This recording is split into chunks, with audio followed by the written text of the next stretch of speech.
This is the story of Jack and the Beanstalk. This story is written by Mara Alperin. Jack and the Beanstalk. Deep in the countryside lived a widow and her son Jack. Their cottage was old and crumbling. Their clothes were patched and worn. They were very, very poor. They had no money, so one day Jack's mother said, "We must sell our cow, Jack. Take her to the market and bring home some gold pieces." So off he set to the town. But before Jack had gotten very far, he met a strange little man on the road. "Well, that's a fine cow," the man said. "I'll swap you 5 magic beans for your cow." "Magic beans?" said Jack. Are they really magic?" "Magic they are, or chop off my beard and knit it into a jumper," croaked the little old man. "Wow, magic beans!" Jack couldn't wait to tell his mother. He held on to them tightly and he ran all of the way home excitedly. But Jack's mother was not happy. She was furious.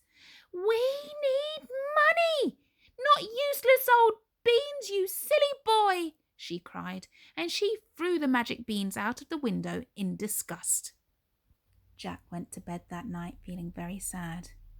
But what he didn't know is that late that night, outside of the window where the magic beans had been thrown, a tiny bean sprout poked out from the ground.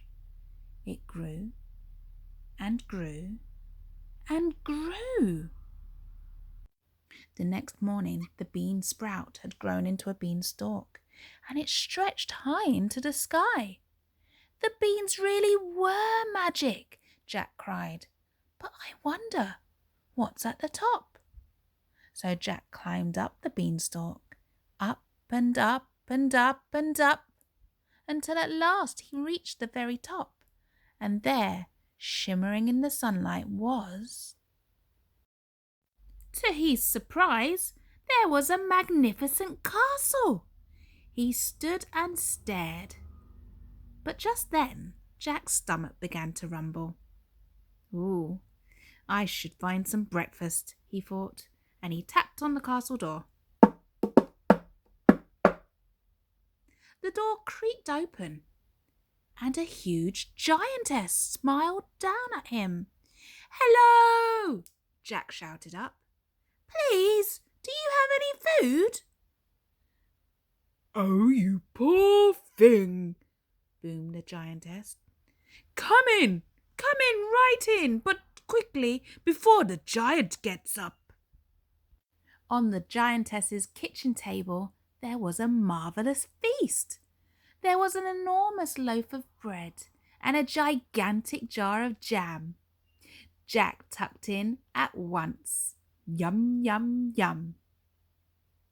But suddenly, the room began to shake.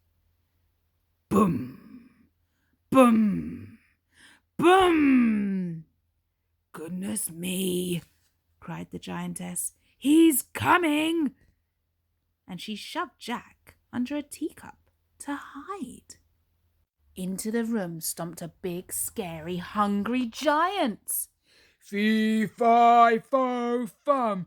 I smell the blood of an Englishman. Be he alive or be he dead, I'll grind his bones to make my bread." "Oh, giant, don't be silly. There's nobody here but us," the giantess scolded. "Now go and wash yourself before breakfast." Jack trembled and shook in his hiding place. "I must leave now," he thought. He was halfway down the hall when he heard squawk. It was a hen with bright golden feathers. "Help!" she clucked. "Set me free, and I'll lay you golden eggs every morning." Jack looked at the hen and scooped her up, but then he heard huge, thundering footsteps coming after them. The giant roared loudly. Fee, fi, fo, fum. I smell the blood of an Englishman, and there he is. Jack raced out of the door, clutching onto the golden hen. He jumped and he slid straight down the beanstalk. Down, down, down, down, all the way back to his cottage. "Mother, quick!" he shouted. "Bring the axe!" Jack's mother began to swing the axe at the beanstalk. Whack, whack, whack! It shuddered and it shook, and then the giant came tumbling down. Fee, fi, fo, Crash! And that was the end of the giant. Jack hugged his mother tight. "Look what I found, Mother," he said, and he showed her the golden hen. "Oh, Jack! I'm so glad you're safe, though, and you were right about those magic beans." So Jack, his mother, and the golden hen too, all lived happily ever after. They had lots of golden eggs, so they never had to be poor ever again. The end.